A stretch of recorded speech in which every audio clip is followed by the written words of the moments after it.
ស្ដីអ្នកនាងថ្ងៃនេះខ្ញុំមកបរៀនអ្នកនាងមកធ្វើ tool all in one ដែរទើបអាប់ដេតថ្មីនេះវាប្រើប្រាស់ tool all in one ថ្មីអញ្ចឹងគឺអត់ពិបាកធ្វើទេវាងាយស្រួលជាងមុនពួកខ្ញុំអាប់ដេតវគ្គក្រោយនេះគឺអត់មានពិបាក save អីទៀតទេហើយ tool auto run ក៏ដូចគ្នាកាន់តែស្រួលប្រើអញ្ចឹងដើម្បីយើងធ្វើរឿងបានយើងចុច start all សិនមកអូខេបន្ទាប់ពីចុចបាត់ហ្នឹងហើយយើងចូលទៅ tool all in one របស់យើងវិញពេលចូលមកដល់ tool all in one នេះយើងចាប់ផ្ដើមដាក់រឿងចូលមកឥឡូវខ្ញុំរើសរឿងសិន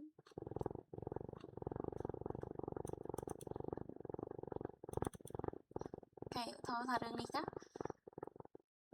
ចឹងបន្ទាប់ពីយើងដាក់រឿងចូលហើយអ្នកគ្នាបាច់ពិបាកធ្វើអីទៀតទេនៅក្នុងនេះគ្រាន់តែចុច copy មកអូខេបន្ទាប់ពី copy វានឹង load បែបនេះមកវា load separate ឲ្យ auto អញ្ចឹងគឺយើងអត់ពិបាកចុចនេះ option ឬក៏ចុចអីផ្សេងទៀតទេយើងចុចតែ copy ហើយវា separate ភ្លេងឲ្យយើង auto ហើយអញ្ចឹងយើងចូលមកកាន់ tool បកប្រែ script របស់យើងនៅពេលអ្នកនរគ្នាទិញ tool ពីខ្ញុំទៅគឺខ្ញុំនឹងថែមឲ្យឯ tool ហ្នឹងណាអញ្ចឹងចូលមកដល់គ្រាន់តែចុចពាក្យ pass មកហើយយើងចុច control V អូខេនេះវា load ចូលនៅក្នុងហ្នឹងហើយអញ្ចឹងយើងចុចដំណើរការមក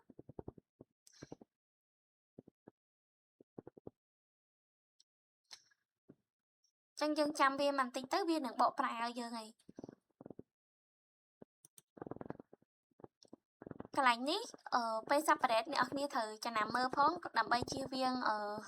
ពេលយើង pass សលេងទៅឬក៏យើងធ្វើឲ្យសពតវានៅលើសលេងដើមបើវាអត់តន់ load ពេញ 100% វាអត់តន់ load សញ្ញាគ្រីសនេះនៅខាងក្រោមនេះមួយទៀតទេយើងកុំតន់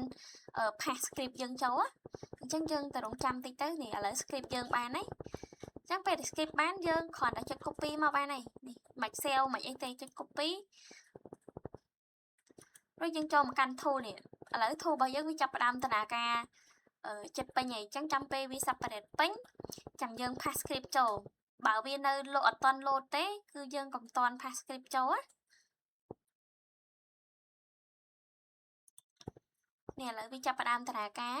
ហើយវាលឿនទេអានេះវាអត់យូរប៉ុន្មានទេបើសិនជាអ៊ីនធឺណិតអ្នកនរគ្នាលឿនហើយកុំព្យូទ័ររបស់អ្នកគ្នាកាន់តែធំវាកាន់តែលឿនណាតែនេះកុំព្យូទ័ររបស់ខ្ញុំគឺ RAM តូចដែរទេអ៊ីនធឺណិតក៏វារៀង slow ទេអញ្ចឹងរងចាំវាតតែពេញ 100% ឥ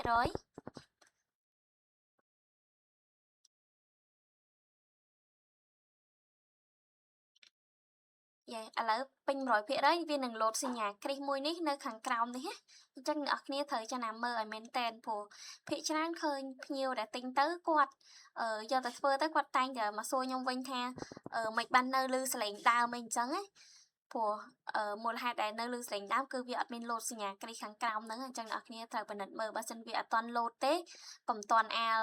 pass script ចូលអញ្ចឹងឥឡូវពេលវា load ចូលហើយយើង pass script ចូលមកនេះចុចកន្លែង pass script នេះគ្រាន់តែ pass ចូលអញ្ចឹងមកនេះបានហើយយើងចុច separate ធម្មតាទៅយើងមិនកែកុនអីទេពេល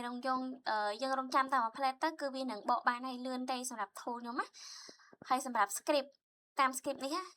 អ្នកគ្នាអាចកែទាញទៅណាទៅណីទាញប្រវែងណាក៏បានដែរបើសិនជាមាន script ណាមួយដែលវានិយាយលឿនយើងអាចកែនៅលើ tool បានតែម្ដងអត់ពិបាកទៀតទេឥឡូវយើង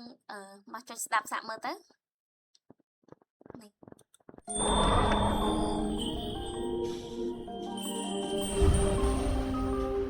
ដូចជាព្រះឲ្យសម្រស់នេះ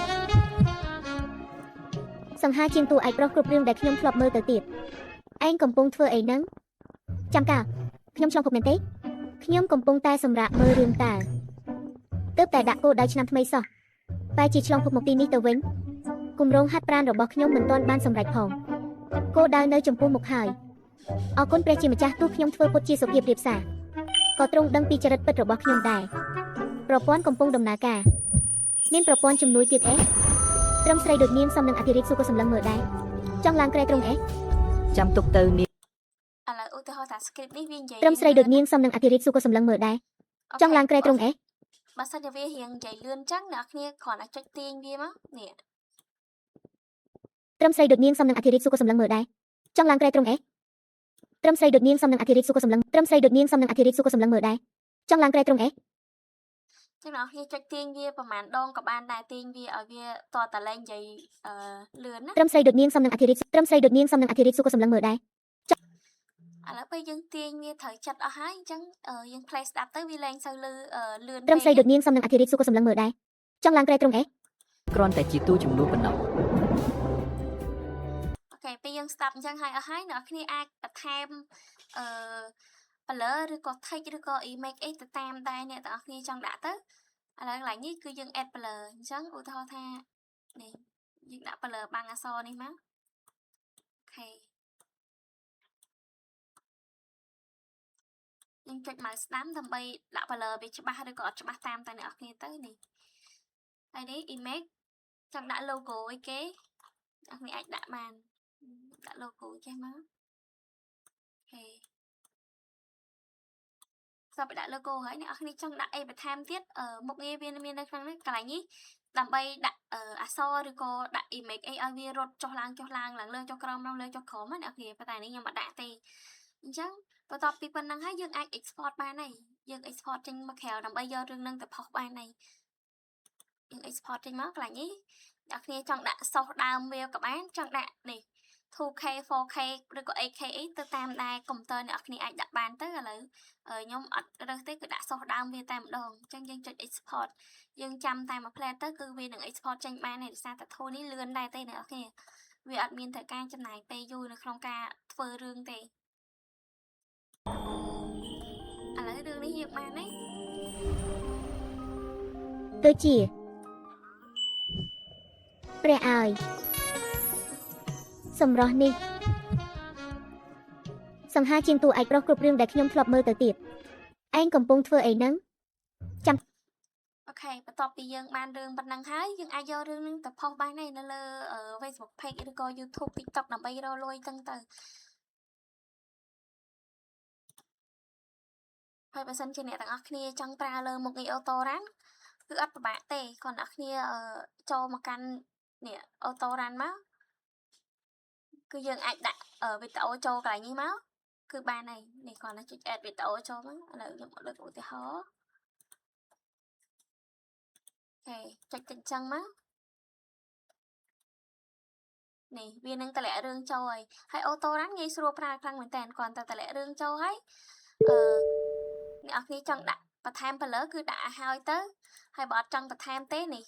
កន្លែងនេះចង់រើសសលេងស្រីឬក៏សលេងប្រុសអីតាមនឹងមកហើយចុចពាក្យ Auto Run ទៅគឺនឹងវាទាំងដំណើរការទៅហើយអត់មានពិបាកប្រើទេងាយស្រួលប្រើខ្លាំងមែនតើអ្នកអត់ចេះសោះក៏អាចធ្វើបានហើយដាក់រឿងម្ដងប្រហែល100ភាគក៏បានដែរអញ្ចឹងវីដេអូក្រោយខ្ញុំនឹងបញ្ជាក់បន្ថែមបរិយាលម្អិតពីរបៀបប្រើប្រាស់ Auto Run បន្ថែមទៀតសម្រាប់អ្នកគ្នាមានចង្អល់ឬក៏អត់យល់ឡើយណាចង់ដឹងបន្ថែមពី tool ឬក៏ចង់ប្រើប្រាស់ tool អីអាចទាក់ទងមក Telegram របស់ខ្ញុំបាន